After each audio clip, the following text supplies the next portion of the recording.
Chegando a manhã, todos os príncipes dos sacerdotes e os anciãos do povo reuniram-se em conselho para entregar Jesus à morte. Ligaram-no e o levaram ao governador Pilatos. Judas, o traidor, vendo-o então condenado, tomado de remorsos, foi devolver aos príncipes dos sacerdotes e aos anciãos as 30 moedas de prata, dizendo-lhes: pequei, entregando o sangue de um justo. Responderam-lhe: que nos importa? Isto é lá contigo. Ele jogou então no templo as moedas de prata, saiu e foi enforcar-se. Os príncipes dos sacerdotes tomaram o dinheiro e disseram: não é permitido lançá-lo no tesouro sagrado, porque se trata de preço de sangue. Depois de haverem deliberado, compraram com aquela soma o campo do oleiro, para que ali se fizesse um cemitério de estrangeiros. Essa é a razão por que aquele terreno é chamado, ainda hoje, Campo de Sangue. Assim se cumpriu a profecia do profeta Jeremias. Eles receberam 30 moedas de prata, preço daquele cujo valor foi estimado pelos filhos de Israel. E deram-no pelo campo do oleiro, como o Senhor me havia prescrito. Jesus compareceu diante do governador, que o interrogou: és o rei dos judeus? Sim, respondeu-lhe Jesus. Ele, porém, nada respondia às acusações dos príncipes dos sacerdotes e dos anciãos. Perguntou-lhe Pilatos: não ouves todos os testemunhos que levantam contra ti? Mas, para a grande admiração do governador, não quis responder a nenhuma acusação. Era costume que o governador soltasse um preso a pedido do povo em cada festa de Páscoa. Ora, havia naquela ocasião um prisioneiro famoso, chamado Barrabás. Pilatos dirigiu-se ao povo reunido: qual quereis que eu vos solte, Barrabás ou Jesus, que se chama Cristo? Ele sabia que tinham entregue Jesus por inveja. Enquanto estava sentado no tribunal, sua mulher lhe mandou dizer: nada faças a esse justo. Fui hoje atormentada por um sonho que lhe diz respeito. Mas os príncipes dos sacerdotes e os anciãos persuadiram o povo que pedisse a libertação de Barrabás e fizesse morrer Jesus. O governador tomou então a palavra: qual dos dois quereis que eu vos solte? Responderam: Barrabás. Pilatos perguntou: que farei então de Jesus, que é chamado o Cristo? Todos responderam: seja crucificado. O governador tornou a perguntar: mas que mal fez ele? E gritavam ainda mais forte: seja crucificado. Pilatos viu que nada adiantava, mas que, ao contrário, o tumulto crescia.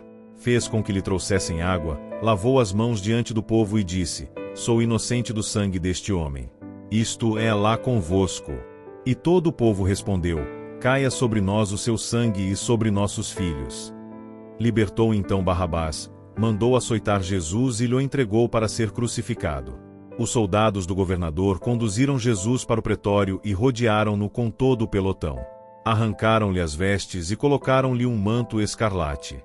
Depois, trançaram uma coroa de espinhos, meteram-lhe na cabeça e puseram-lhe na mão uma vara.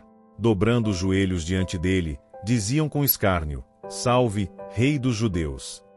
Cuspiam-lhe no rosto e, tomando da vara, davam-lhe golpes na cabeça. Depois de escarnecerem dele, tiraram-lhe o manto e entregaram-lhe as vestes. Em seguida, levaram-no para o crucificar. Saindo, encontraram um homem de Cirene, chamado Simão, a quem obrigaram a levar a cruz de Jesus. Chegaram ao lugar chamado Gólgota, isto é, lugar do crânio. Deram-lhe de beber vinho misturado com fel. Ele provou, mas se recusou a beber. Depois de o haverem crucificado, dividiram suas vestes entre si, tirando a sorte. Cumpriu-se assim a profecia do profeta: repartiram entre si minhas vestes e sobre meu manto lançaram a sorte. Sentaram-se e montaram guarda. Por cima de sua cabeça penduraram um escrito trazendo o motivo de sua crucificação: este é Jesus, o rei dos judeus. Ao mesmo tempo foram crucificados com ele 2 ladrões, um à sua direita e outro à sua esquerda. Os que passavam o injuriavam, sacudiam a cabeça e diziam: tu, que destróis o templo e o reconstróis em 3 dias, salva-te a ti mesmo. Se és o Filho de Deus, desce da cruz. Os príncipes dos sacerdotes, os escribas e os anciãos também zombavam dele. Ele salvou a outros e não pode salvar-se a si mesmo.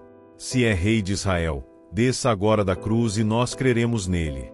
Confiou em Deus, Deus o livre agora, se o ama, porque ele disse: eu sou o Filho de Deus. E os ladrões, crucificados com ele, também o ultrajavam. Desde a hora sexta até a nona, cobriu-se toda a terra de trevas. Próximo da hora nona, Jesus exclamou em voz forte: Eli, Eli, lama sabactani. O que quer dizer: meu Deus, por que me abandonaste?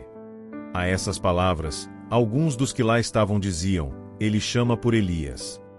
Imediatamente, um deles tomou uma esponja, embebeu-a em vinagre e apresentou-lhe na ponta de uma vara para que bebesse. Os outros diziam: deixa. Vejamos se Elias virá socorrê-lo. Jesus de novo lançou um grande brado e entregou a alma. E eis que o véu do templo se rasgou em duas partes de alto a baixo, a terra tremeu, fenderam-se as rochas. Os sepulcros se abriram e os corpos de muitos justos ressuscitaram. Saindo de suas sepulturas, entraram na cidade santa depois da ressurreição de Jesus e apareceram a muitas pessoas. O centurião e seus homens que montavam guarda a Jesus, diante do estremecimento da terra e de tudo o que se passava, disseram entre si, possuídos de grande temor: verdadeiramente, este homem era filho de Deus. Havia ali também algumas mulheres que de longe olhavam, tinham seguido Jesus desde a Galiléia para o servir. Entre elas se achavam Maria Madalena e Maria, mãe de Tiago e de José, e a mãe dos filhos de Zebedeu. À tardinha, um homem rico de Arimateia, chamado José, que era também discípulo de Jesus, foi procurar Pilatos e pediu-lhe o corpo de Jesus. Pilatos cedeu-o. José tomou o corpo, envolveu-o num lençol branco, e o depositou num sepulcro novo, que tinha mandado talhar para si na rocha. Depois rolou uma grande pedra à entrada do sepulcro e foi-se embora. Maria Madalena e a outra Maria ficaram lá, sentadas defronte do túmulo. No dia seguinte, isto é, o dia seguinte ao da preparação, os príncipes dos sacerdotes e os fariseus dirigiram-se todos juntos à casa de Pilatos. E disseram-lhe: Senhor, nós nos lembramos de que aquele impostor disse, enquanto vivia: depois de 3 dias ressuscitarei.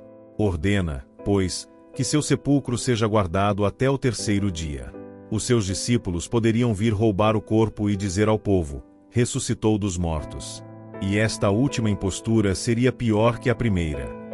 Respondeu Pilatos: tendes uma guarda. Ide e guardai-o como o entendeis. Foram, pois, e asseguraram o sepulcro, selando a pedra e colocando guardas.